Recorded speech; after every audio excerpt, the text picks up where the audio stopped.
지난 수요일 우리가 재수요일이라고 하죠. 이제 사순절이 시작이 됐습니다. 매년마다 이 사순절이 다가옵니다. 올해는 어떤 생각이나 어떤 고백 같은 것들이 좀 있으십니까? 실제로 이 온라인에서 보면 사순절에 대한 여러 가지 이야기들이 나오죠. 우리가 SNS를 끊자, 또 유튜브를 보지 않고 또 기도를 해야겠다, 말씀을 읽어야겠다, 핸드폰 사용 시간을 1시간 이내로 하루에 줄여야겠다, 뭐 이런 걸 미디어 금식이라고 이야기들 합니다. 이런 것들도 많이 하자고 이야기가 나오고, 또 과거에 사순절 기간에 했던 것처럼 내가 하루에 한 끼는 금식을 해야겠다, 뭐 이런 결단의 이야기들도 보입니다. 이게 다 좋아 보이죠? 좋습니다. 하지만 문득 이런 생각이 들어요. 왜 사순절이 애초에 시작이 됐을까? 그냥 뭔가를 하지 않고 경건하고 뭔가 거룩하고 금욕하고 뭔가 이런 것으로만 지내는 기간일 뿐일까? 원래 초대교회에서는 이 사순절이 만들어진 이유가 이 세례를 부활절에 받게 되는데, 부활절에 세례를 받기 전에 40일 동안을 이 준비 교육 기간으로 가졌다고 해요. 그래서 이제 사순절이 시작되었다라고 이야기하는 그런 학설도 있고, 또 원래 고난주간이라고 해서 부활절 전에 일주일만을 지내다가 그것을 이제 40일로 확장시켰다. 원래 40이라는 숫자가 성경에 굉장히 중요한 숫자가 아닙니까? 노아의 홍수 때 그 비가 내린 시간이 40일이었고 출애굽기에서 이스라엘 백성이 광야를 헤맨 시간도 40년이었습니다. 그리고 모세가 시내산에 올라가서 금식하면서 하나님께 그 율법을 받았던 기간도 40일이었고 다윗이나 솔로몬 같은 왕들의 재위 기간도 40년이었습니다. 또 복음서를 보게 되면 예수님이 광야에서 금식하면서 지냈던 시간도 40일이고, 또 마지막으로는 예수님이 부활하시고 승천하시기 전까지 제자들과 함께 지냈던 기간도 40일이셨어요. 그러니까 이런 40이라는 숫자를 가지고 뭔가 부활절 전에 그 부활의 기쁨을 제대로 맛보려면 이 준비하는 기간이 있어야겠다라는 생각에서 사순절이 맨 처음에 시작이 된 것이죠. 그러니까 다른 말로 이야기하면 우리가 그냥 매일 똑같이 지내다가 부활절 됐다고 와 부활절이야 이렇게 가는 게 아니라, 뭔가 이 부활절을 기준으로 해서 그 이전에 우리가 세상의 달력을 따라가는 그런 시간이 아니라 하나님의 시간으로 한번 만들어 보자. 이게 사순절이었던 거예요.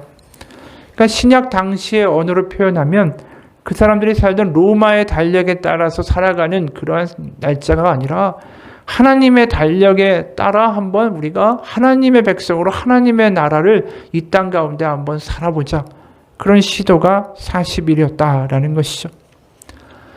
그러니까 어떻게 보면 이런 의도와는 사실 상관없이 많은 경우에 지금 많은 사람들이 사순절하면 그냥 금욕, 금식, 무언가를 끊어내는 거 이렇게만 생각하는 오해들이 꽤 많은 것 같아요. 그래서 쉽게 말하면 어떤 사순절의 의도나 의미보다는 어떤 행동과 행위에다가 초점을 맞출 때가 훨씬 더 많아졌다라는 안타까움이 들기도 합니다. 어느 사이트를 보니까 사순절에 포기해야 될 것들 27가지의 아이디어 이래가지고 올라온 것들이 있었습니다. 그걸 소개하면 불평 멈추기, 달콤한 간식 끊기, TV나 SNS 끊기, 험담하지 않기, 게임이나 쇼핑을 끊기, 커피나 탄산음료를 끊기, 걱정하지 않기, 신앙서적이나 성경 읽기, 대중음악 끊기, 욕설하지 않기, 선행하기, 금주하기, 과식하지 않기, 패스트푸드 끊기, 집안 정돈하고 쓰레기 배출 줄이기, 뭐 이런 내용들이었어요.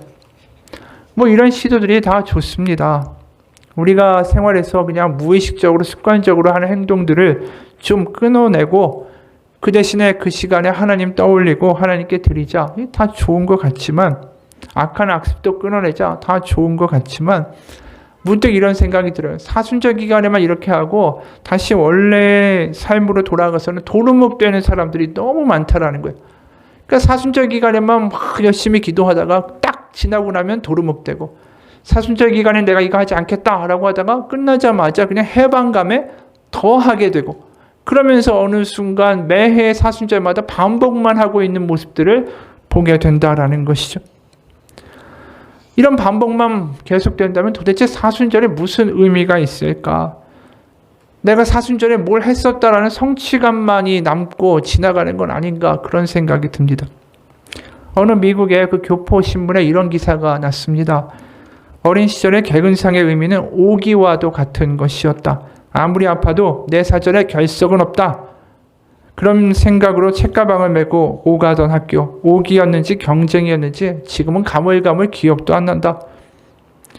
그런데 이처럼 새해를 맞아 교회마다 새벽 기도에 대한 열정이 뜨거웠던 지난 한 달이었다. 한인 기독교인들의 열정을 대변하듯이 특별 새벽 기도, 특세라고 하죠. 특세가 있는 대형 교회 앞에는 교통 체증 현상이 벌어졌다. 한 대형 교회에는 특세 기간 동안 매일 3,000명 이상의 교인들이 참여했다. 참여자가 많아서 본당에서 새벽 기도를 드리려고 5시에 시작하는 새벽 기도 시간에 미리부터 와서 3시부터 교회를 오는 사람들도 있었다. 지난달 특세 열기가 한창일 때 한 통의 전화가 걸려왔다. 이건 아니다 싶어서 전화했습니다. 자기를 기독교인이라고 밝힌 한 남성의 첫 마디였다. 일주일간 진행된 특세가 끝나는 마지막 날 개근한 사람들에게 $5짜리 맥도날드 쿠폰을 나눠줬다라는 이야기였다. 실제로 많은 교회들이 특세 개근자에게 시계, 액자 같은 작은 기념품을 주고 있었다. 교인들의 집에 연도별로 진열되어 있는 새벽기도의 기념품들은 전장에서 훈장을 받은 퇴역 군인들의 명예로운 증표와 같이 여겨지기도 한다. 그러나 교회들이 새벽기도에 작은 상을 걸고 교인들의 신앙을 평가하지 말았으면 한다. 교회 간 또는 교인들끼리 새벽기도에 대한 경쟁을 과열시키지 말았으면 한다. 참 안타까운 이야기죠. 근데 한국 교회도 보면 비슷한 것 같아요. 특세 기간이 되게 되면 이 다 구역별로 안계해서 출석을 다 점검합니다. 어떻게 보면 구역별로 경쟁을 시키는 거죠. 그리고 신문에 얼만큼 참여했다. 이번 특세에 몇만 명이 왔다. 이런 거 신문에 내고 그러지 않습니까? 근데 한편으로 이런 생각을 해요. 그렇게 특세 열심히고 몇만 명이 교회에 그 한 달 일주일 동안 그렇게 열심히 기도했는데 왜 한국 사회는 이 모양이고 한국 교회는 왜 욕을 먹을까라는 거예요.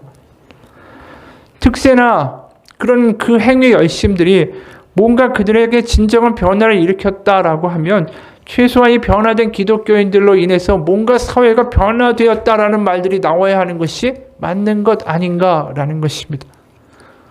뭔가가 잘못됐다라는 생각이 든다라는 것이죠.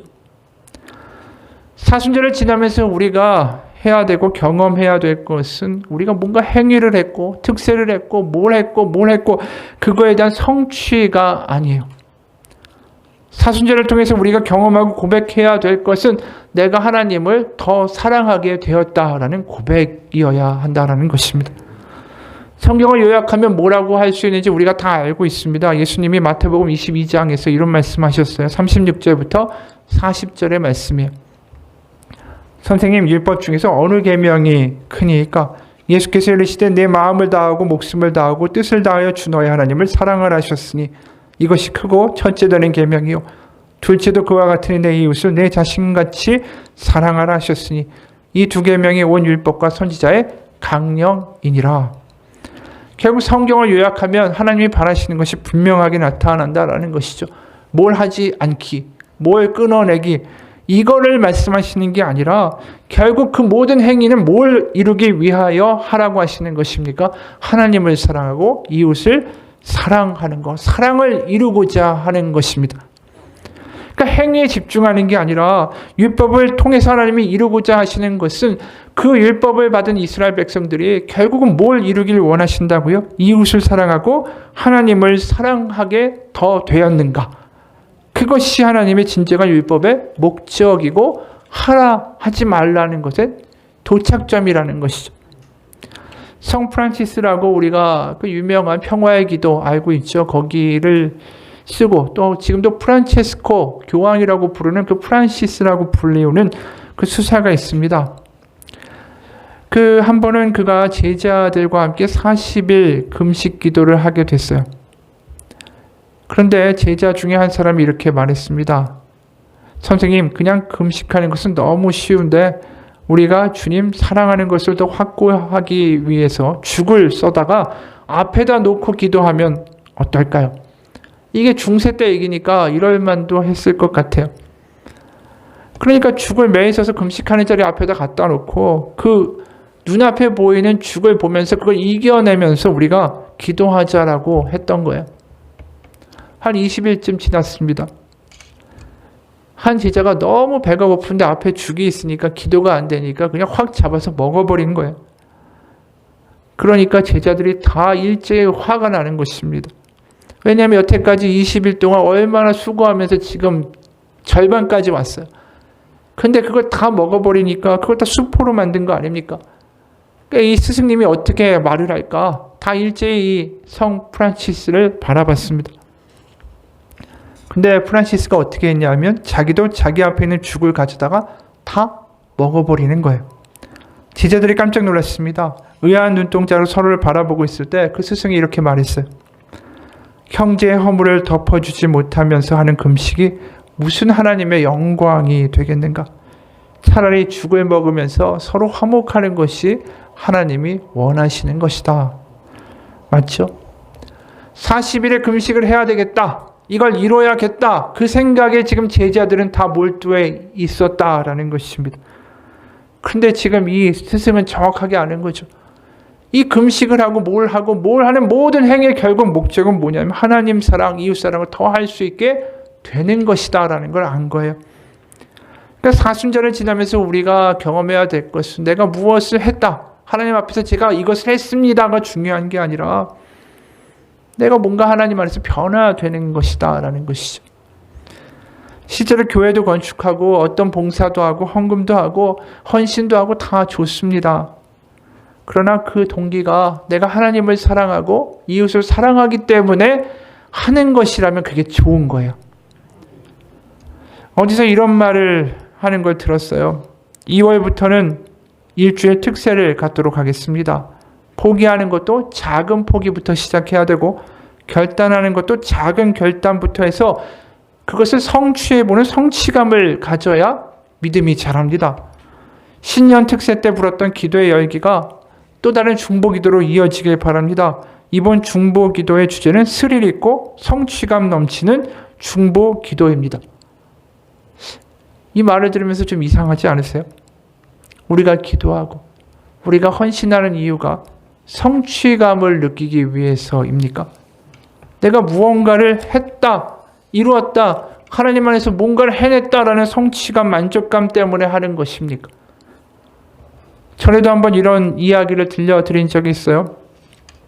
다이어트 할 때 요요 현상이라고 하는데 빠졌다가 다시 원위치로 돌아오는 것을 말합니다.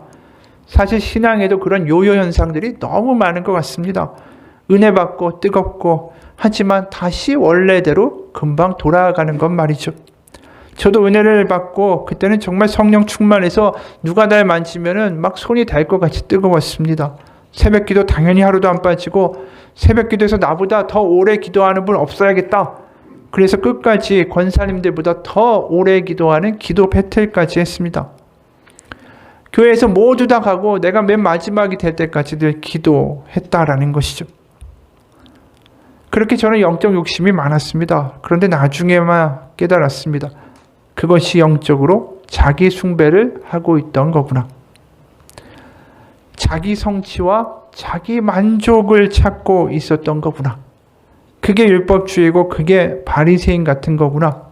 오늘날 많은 이들도 이 길을 걷습니다. 그 길 걷다 보면 결국 100% 다 넘어집니다. 신앙생활은 나에 관한 것이 아닙니다. 나에 대한 것이 아닙니다. 열심히 살아보려고 하고 뭔가 성취해 보려고 하고 그러다 보면 한순간 여전히 안 바뀐 나를 보게 될 것입니다. 그러면 실망하게 되고 하나님 앞에 무너지게 되고 의욕도 사라지게 되고 그러면서 영적 탈진 현상을 겪는 것입니다. 그런데 그때 비로소 저는 성화가 거룩하다라는 게 뭔지를 깨닫게 됐죠. 거룩함이란 내 신앙이 달라지는 게 아니라 진정한 거룩함이란 내가 얼만큼 뭘 성취했고 했는가를 따지는 것이 아니라 내가 얼마나 하나님의 사랑을 깊이 아는가라는 것을. 하나님을 점점 알아가면서 더 깊이 하나님을 사랑하게 되어지는 그게 바로 진정한 거룩함이었습니다. 맞습니다. 우리가 여기서 굉장히 많은 부분에 이 믿음에 실족하게 되는 경우가 여기에 있죠. 우리가 본의 아니게 인간이다 보니까 많은 신앙 행위에 있어서 내 만족과 내 성취감을 중히 여기는 그런 모습들을 보게 돼요. 이 많은 교회에서 제자 훈련을 하죠. 제자 훈련이 나쁜 게 아닙니다. 좋죠. 하지만 제자 훈련을 하고 나서 내가 이것을 마쳤다. 뭔가 성취했다. 와, 뿌듯하다. 뭔가 이런 것들이 우리를 자학하기 시작한다면 이게 문제가 되는 거예요. 왜냐하면 이런 성취감이 뭘로 연결되냐 하면 내가 영적으로 좀 괜찮은 사람이라는 교만함으로 연결되기 때문입니다. 그래서 내가 당신보다 제자 훈련도 많이 했고 성경도 많이 읽었고 또 많은 공부를 했으니까 내가 당신보다 하나님을 좀 더 알지라는 교만이 생기기 시작해요. 여러분 생각해 보시면 제자 훈련을 잘 마쳤다라는 증거는 뭐가 됩니까? 내가 제자 훈련 마쳐서 하나님 더 사랑하게 되고 형제 자매를 더 사랑하게 됐습니다라는 그 사실만이 증거가 되는 거예요. 예배도 마찬가지예요. 우리가 예배를 잘 드렸다. 예배 시간에 듣지 않았다. 예배 시간에 졸지 않았다. 예배 시간에 찬양 열심히 했다. 예배 시간에도 헌금 드렸다. 내가 목사님 말씀 설교를 잘 받아 적었다. 그게 예배 잘 드린 걸까요? 예배 잘 드렸다라는 것을 판별할 수 있는 기준도 역시 하나뿐이에요. 내가 예배 드리고 하나님 더 사랑하게 되고 내가 예배 드리고 형제 자매를 더 사랑하고 용서할 수 있게 되고 그런 사람이 예배를 잘 드린 거예요. 오늘 본문도 마찬가지예요. 율법의 행위로 말하면 너무나도 잘 지킨 사람들이 누구예요? 바리새인들이에요. 그들이 하는 행위를 보면서 예수님이 뭐라고 하십니까? 1절과 2절이에요. 사람에게 보이려고 그들 앞에서 너의 의를 행하지 않도록 주의하라. 그리하지 아니하면 하늘에 계신 너의 아버지께 상을 받지 못하느니라. 그러므로 구제할 때 외식하는 자가 사람에게서 영광을 받으려고 회당과 거리에서 하는 것 같이 너희 앞에 나팔을 불지 말라. 진실로 너에게 이르노니 그들은 자기 상을 이미 받았느니라. 바리새인들이 하는 구제 행위가 뭡니까? 다른 사람들한테 보여지려고 하는 것이다 라고 말씀하세요. 기도도 마찬가지라고 말씀하십니다. 5절이에요. 또 너희는 기도할 때 외식하는 자와 같이 하지 말라. 그들은 사람에게 보이려고 회당과 큰 거리 어귀에 서서 기도하기를 좋아하느니라. 오늘 본문 말씀은 아니지만 그 밑에 16절에 또 나와요. 금식할 때 너희는 외식하는 자들과 같이 슬픈 기색을 보이지 말라. 그들은 금식하는 것을 사람에게 보이려고 얼굴을 흉하게 하느니라. 내가 진실로 너에게 이르노니 그들은 자기 상을 이미 받았느니라. 이 바리새인들 외식하는 자들 결국 뭡니까? 내가 율법을 지켜냈다. 난 달성한 사람이다. 자기 만족과 자기 성취감이 있는 거고 그러면서 다른 사람들에게 인정도 받는 거고 그러면서 다른 사람들을 무시하는 교만도 떨고 있는 거예요. 누가복음 18장 10절에서 12절을 보면 이런 모습이 더 적나라하게 기록됩니다. 누가복음 18장 10절에서 12절이에요. 두 사람이 기도하러 성전에 올라가니 하나는 바리새인이요 하나는 세리라. 바리새인은 서서 따로 기도하여 이르되 하나님이여 나는 다른 사람들 곧 토색, 불의, 간음을 하는 자들과 같지 아니하고 이 세리와도 같지 아니함을 감사하나이다. 나는 일해에 2번씩 금식하고 또 소득의 11조를 드리나이다 하고 지금 하나님 앞에서 무슨 이야기를 하고 있습니까? 난 이걸 성취해서 이뤘습니다. 자기 성취와 자기 만족을 드러내면서 세리를 완전히 멸시하는 그러한 말을 하고 있지 않습니까? 그러니까 이들이 결국 하나님이 주신 율법을 지키고 성취함으로 나는 좀 다른 사람이다.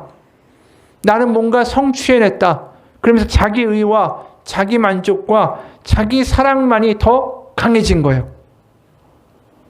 그러니까 율법을 지켜서 하나님을 온 몸과 마음과 뜻을 사랑하는 게 아니라 율법을 지켜내서 온 몸과 마음과 뜻을 다해 자기 자신을 사랑하는 결과를 가져온 거예요. 지금. 하나님 사랑하는 게 아니라.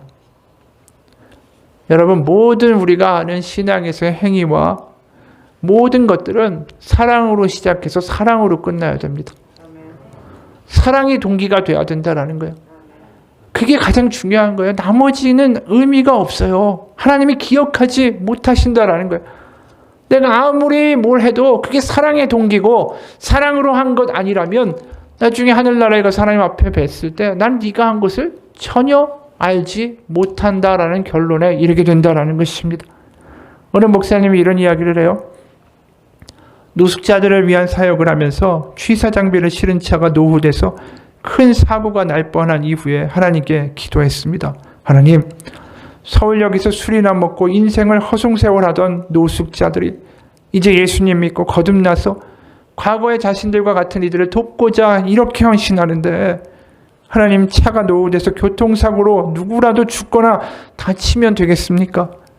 예수님 믿고 이렇게 하나님께 헌신하는데 하나님 좀 도와주십시오. 예수님 안 믿고 지옥 갈 사람들도 저렇게 호화호식하고 좋은 차 타고 다니는데 하나님 차 하나 주십시오. 그런데 어느 날 긴급 구호 사역을 마치고 돌아와 봤더니 갑자기 담배 회사에서 전화가 온 거예요. 기도의 응답대로 승합차와 냉동차를 줄 테니까 가져가라는 것이었습니다. 고민이 되는 거예요. 그때부터.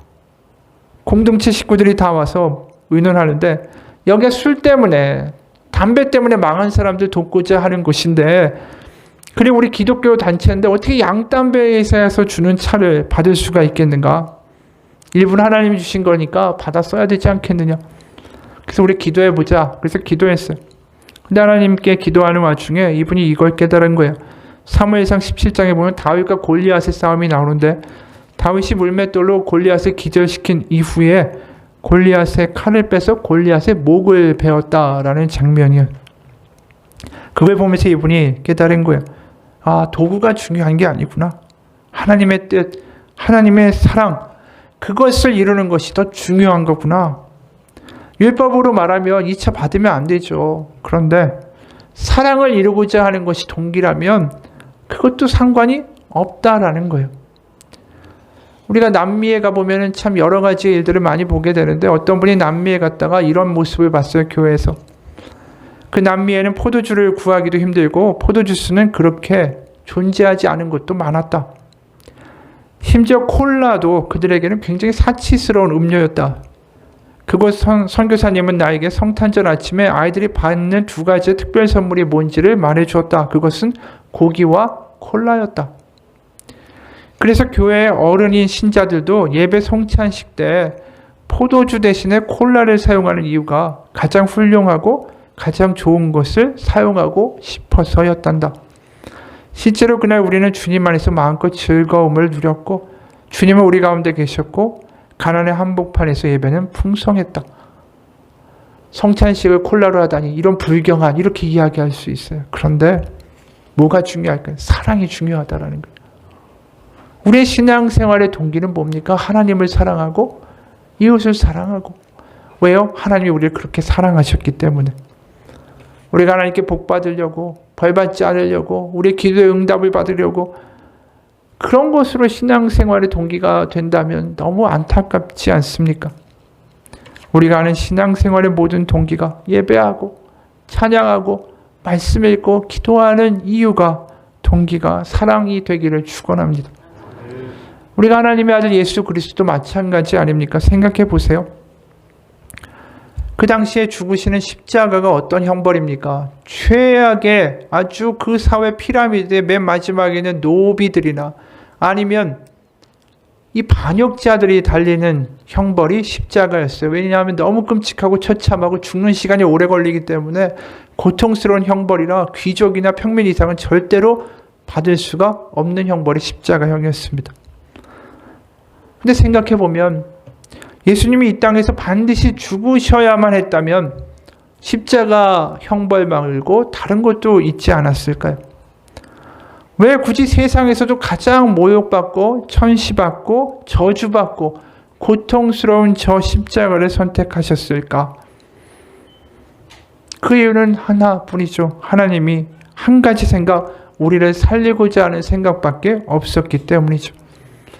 사랑하기 때문에 그 방법이 중요한 게 아니었어요.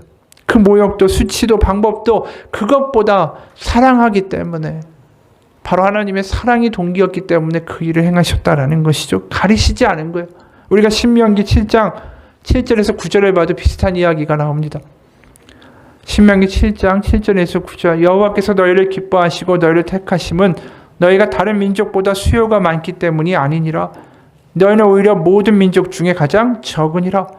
여호와께서 다만 너희를 사랑하심으로 말미암아 또는 너희 조상들에게 하신 명세를 지키려 하심으로 말미암아 자기의 권능의 손으로 너희를 인도하여 내시되 너희를 그종되었던 집에서 애굽 왕 바로의 손에서 속량하셨나니 그런즉 너는 알라 오직 내 하나님 여호와는 하나님이시여 신실하신 하나님이시라. 생각해 보십시오. 하나님 천지를 창조하신 분이에요. 그런데 왜 굳이 노예 출신에다가 그렇다고 무슨 충성심이나 의리가 있는 그런 종족도 아니었어요. 별 볼 일 없는 이스라엘을 선택을 하셨을까? 애초에 강한 나라를 선택하셨으면 강한 나라에 강한 신이 돼서 세상 가운데 분명히 추앙받고 이 예배받는 신이 될 수 있지 않았습니까? 근데 왜 걸핏하면 불평하고 걸핏하면 배신하고 노예 출신에다가 그래서 하나님 얼굴에다 먹칠만 할 것 같은 이러한 백성을 선택하셨습니까? 이유는 하나뿐이라는 거죠. 설명이 안 되죠. 8절 여호와께서 다만 너희를 사랑하심으로 말미암아 하나님의 모든 동기가 사랑이었다라고 설명하는 거예요. 우리의 신앙생활도 마찬가지입니다. 하나님의 모든 동기가 사랑이었다면 우리도 사랑으로 반응하는 것입니다. 하나님이 먼저 사랑하셨기 때문에 그 사랑에 대하여 반응하는 것이 신앙생활이다라는 것입니다. 우리가 뭔가를 한다면 하나님의 사랑에 감격해서 하는 거고 감격해서 하다 보면 거기에 하나님의 마음이 더 포개져서 더 감격하게 되는 게 우리의 신앙생활이라는 것입니다. 왜 우리가 뭘 해도 은혜가 없을까? 말씀해도 찬양해도 뭐 해도 은혜가 없어요. 그건 애초에 내가 하나님의 사랑에 감격하지 않고 하기 때문이에요. 오늘 3, 4절 보면 너는 구제할 때에 오른손이 하는 것을 왼손이 모르게 하여 내 구제함을 은밀하게 하라. 은밀한 중에 보시는 너희 아버지께서 갚으시리라. 왜 은밀하게 할 수 있을까요? 하나님의 사랑에 감격돼서 감사하니까 남이 몰라줘도 아무 상관이 없는 거예요. 그렇게 해서 구제하다 보면 어떤 일이 벌어지냐 하면 그것을 너무나도 감격해 하시는 하나님 아버지의 마음이 또 느껴지는 거예요. 나한테. 그럼 또 감격하는 거죠. 그러면서 하나님이 내 아버지시구나라는 그 삶 속으로 더 깊이 들어가게 되는 구제 행위가 된다는 것입니다. 기도도 마찬가지예요. 6절과 8절이에요. 너는 기도할 때 내 골방에 들어가 문을 닫고 은밀한 중에 계신 내 아버지께 기도하라. 은밀한 중에 보시는 내 아버지께서 갚으시리라. 8절 그러므로 그들을 본받지 말라. 구하기 전에 너에게 있어야 할 것을 하나님 너희 아버지께서 아시느니라. 내가 다른 사람한테 보여주는 게 중요한 게 아니라 아무도 안 보는 그 가운데 기도할 때 아버지가 나를 보고 있고 나의 기도를 들으신다라는 그 감격 가운데 기도할 수 있으면 그게 진짜 기도라는 거예요. 그게 사순절의 모습이 돼야 되는 거예요. 그게 사순절의 기도고 그게 사순절의 특세가 돼야 되는 거예요. 나팔 불면서 몇만 명이 모였습니다. 그러면서 하나도 변화되지 않는 그 특세의 결과가 얼마나 비극적인 거예요. 여러분, 아버지에게 부모에게 가장 큰 기쁨이 뭘까요? 자식이 잘 되는 거 그것도 좋습니다. 하지만 가장 큰 기쁨은 그 자식이 아비의 마음과 사랑과 수고를 알아주는 거예요. 내 아버지라 수고하셨고 내 아버지라 자랑스럽습니다. 그 말을 듣는 아버지의 마음이 얼마나 기쁘겠어요. 내가 인생 헛살은 것이 아니구나. 아버지한테 이 말 듣는 게 가장 기쁜 거죠. 아버지가 제 아버지라 감사합니다. 그게 아버지의 마음을 알아주는 자식 아닙니까? 그리고 그 아버지의 마음을 알게 형제끼리 잘 우애 좋게 살아가면 그게 부모로서 너무 감격스럽고 감사한 거죠. 하나님과의 우리의 관계도 마찬가지예요. 우리가 하나님 아버지께로 돌아와서 하나님 아버지 제가 아버지를 사랑하고 아버지를 기뻐합니다.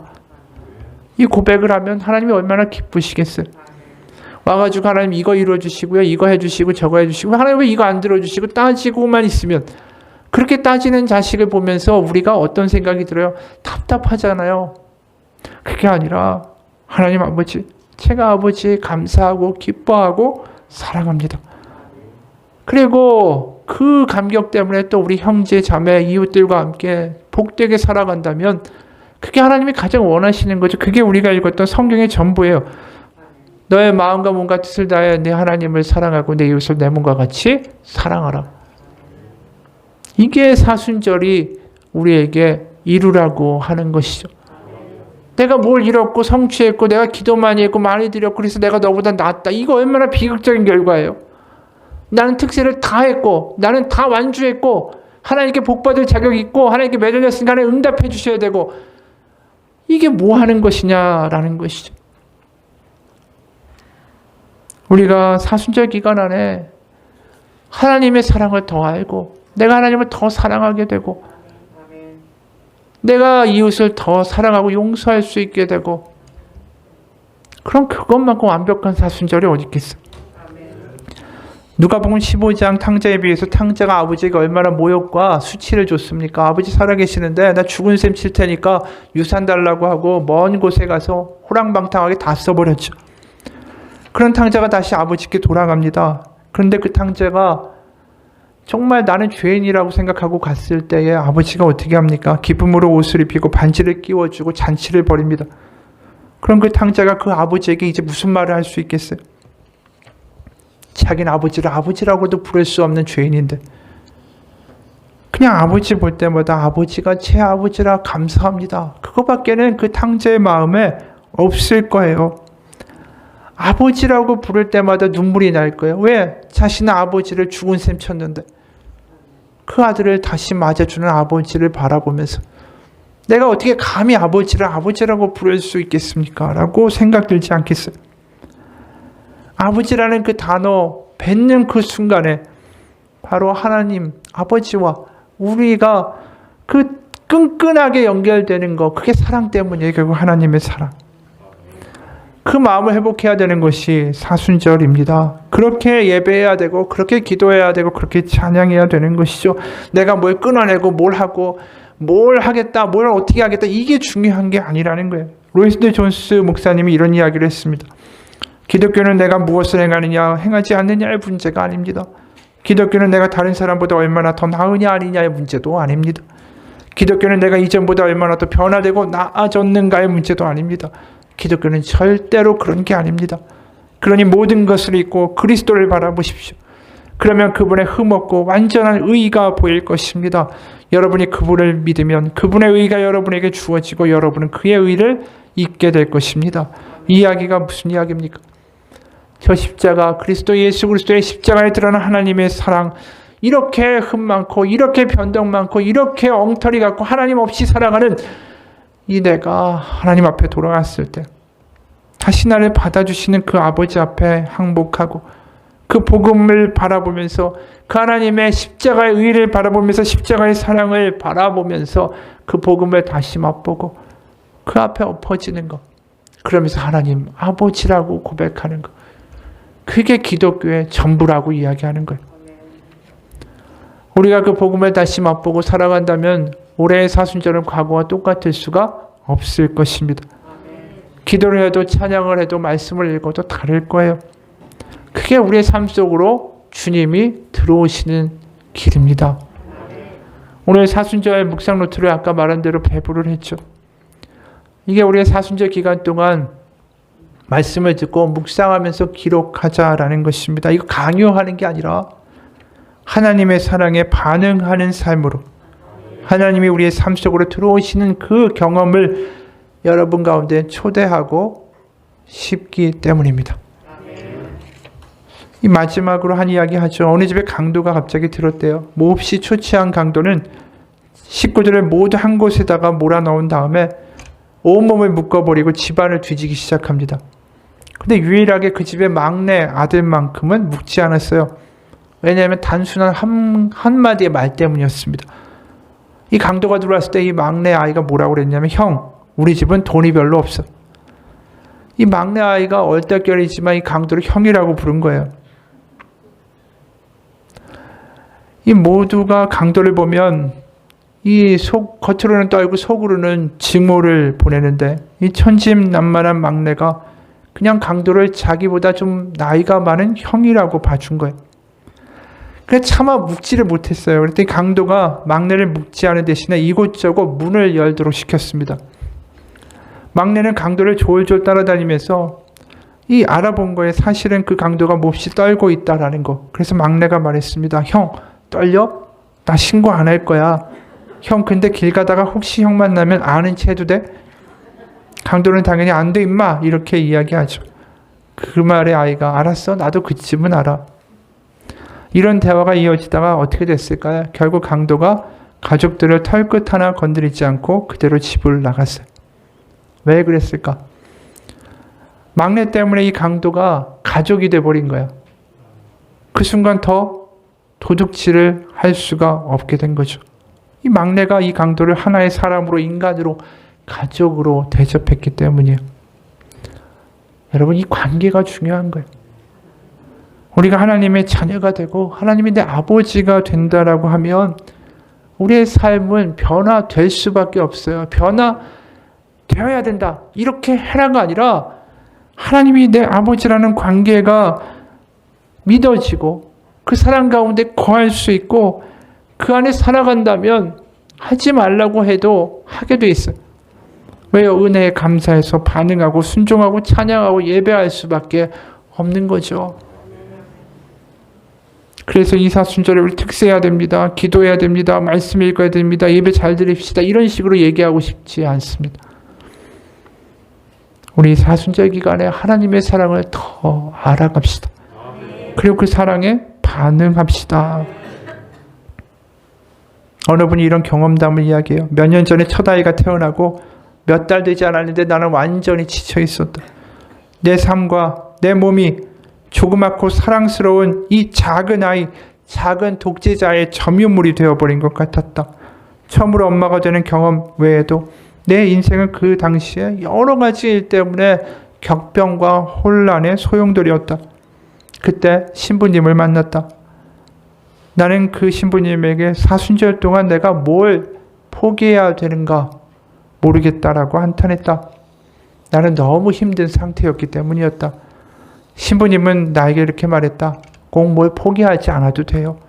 지금 당신의 삶 자체가 사순절이니까요. 그러면서 신부님은 오히려 나에게 즐거움을 실천하라고, 주 안에서 사랑을 경험하는 시간을 가지라고 조언했다. 그의 사순절에 나는 보통의 사순절과 달리 일주일에 한 번씩 내가 가장 좋아하는 카페에 가서 가장 햇살이 잘 비치는 자리에서 차를 마시면서 책도 읽고 말씀도 읽었다. 그리고 그 시간이 나에게 너무나도 큰 회복의 시간이자 가장 기억에 남는 사순절이었다. 여러분, 사순절은 율법이 아니에요. 이 율법이 아니라 하나님의 사랑을 회복하고요. 하나님의 사랑을 다시 경험하고 그분을 더 사랑하게 되는 회복의 기간인 것입니다. 그런 기억에 남는 사순절의 시간이 되시길 주님의 이름으로 축원합니다. 같이 기도하겠습니다. 하나님 아버지, 무엇을 시켜야만 하는 3살짜리 어린아이와 같은 믿음이 아니라 내가 원하는 것을 강요하고 하나님 왜 안 줍니까? 나 달라고 떼쓰는 아이와 같은 믿음이 아니라 하나님을 정말 사랑하고 그 사랑 안에 거하고 그 부어진 사랑에 감격하고 그래서 더 이웃을 사랑하고 용서할 수 있는 뭔가 장성한 믿음으로 변화되는 우리의 사순절의 기간이 되게 하여 주옵소서. 무엇을 이루었다 성취감이 아니라 하나님을 더 사랑하게 되기 원합니다. 하나님의 사랑에 더 다가가기 원합니다. 하나님의 품 안에 거하기 원합니다. 하나님의 아버지 되심을 정말 감격으로 살아가기 원합니다. 그래서 하나님 더 사랑하게 되고 그 사랑으로 남편과 아내와 자녀와 부모님과 우리의 교우들을 사랑할 수 있는 하나님이 정말 원하시는 삶이 이루어지는 사순절이 되게 하여 주옵소서. 예수 그리스도의 이름 받들어 기도합니다. 아멘. 우리 같이 기도하겠습니다.